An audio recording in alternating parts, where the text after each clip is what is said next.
Ce qui est intéressant, c'est que nous venons de fêter, il y a à peine un mois, le premier anniversaire du musée.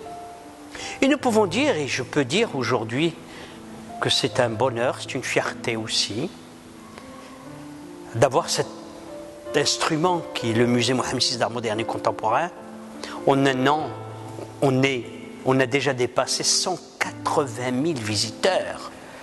180 000 qui viennent du Maroc entier, qui viennent du monde entier, parce qu'aujourd'hui, le musée Mohammed VI est devenu incontournable dans la ville de Rabat.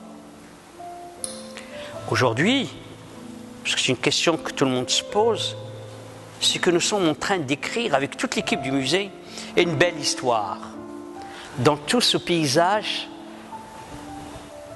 culturel, à la fois du Maroc, mais sur un plan aussi, je dirais, du continental et même mondial, parce que l'exposition que nous présentons aujourd'hui de César est une exposition qui est digne des plus grands musées du monde.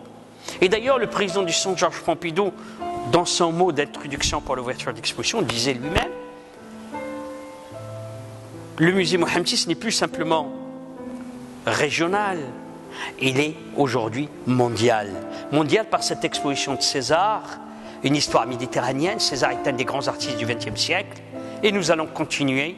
Nous allons d'abord avoir des artistes importants qui sont de l'école de Tétouan juste après cette exposition César, et en même temps on enchaîne avec cette très grande exposition qui aura un retentissement, j'en suis convaincu, planétaire. Ça sera avec Alberto Giacometti. Ça sera des œuvres qui n'ont jamais été montrées nulle part et qui seront montrées au Maroc pour la première fois. Les gens me disent: mais comment a-t-on pu avoir accès à César, Giacometti, peut-être un peu plus après? Mais c'est par cette relation humaine que je dirais est la clé de tout. Je voudrais terminer par ça, c'est que vous tombez très bien, puisque on fêtera 100 ans de l'existence du premier musée au Maroc. 100 ans. Donc, première année du musée Mohammed VI et 100 ans de tous les musées.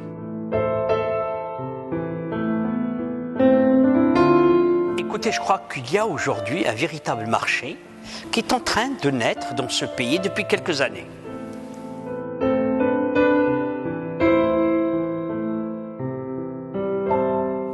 Écoutez, nos artistes ont une image absolument exceptionnelle, parce que d'abord on a des artistes sur l'international qui sont aujourd'hui parmi les artistes les plus cotés. Il ne faut pas l'oublier.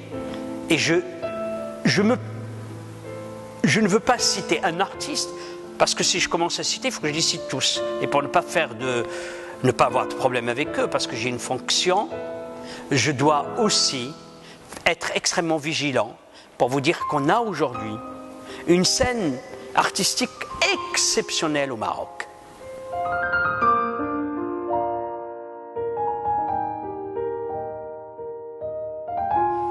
Pour le moment, non, mais par contre, je peux vous dire qu'aujourd'hui, j'ai lancé dans notre stratégie, la stratégie de la Fondation nationale des musées, une rénovation de tous les musées du Maroc. Et j'ai trouvé de l'argent privé. Pour financer la rénovation du musée de Tanger.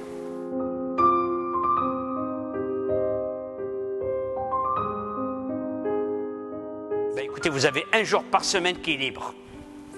Mais il faut aussi que les gens soient responsabilisés, et ils doivent aussi comprendre que la culture, il faut se donner la peine. Vous voyez, quand vous avez besoin d'un petit bonbon, pour un peu de douceur, vous payez, c'est pas gratuit. Donc on vient au musée, au moins symboliquement, parce que c'est pas très cher.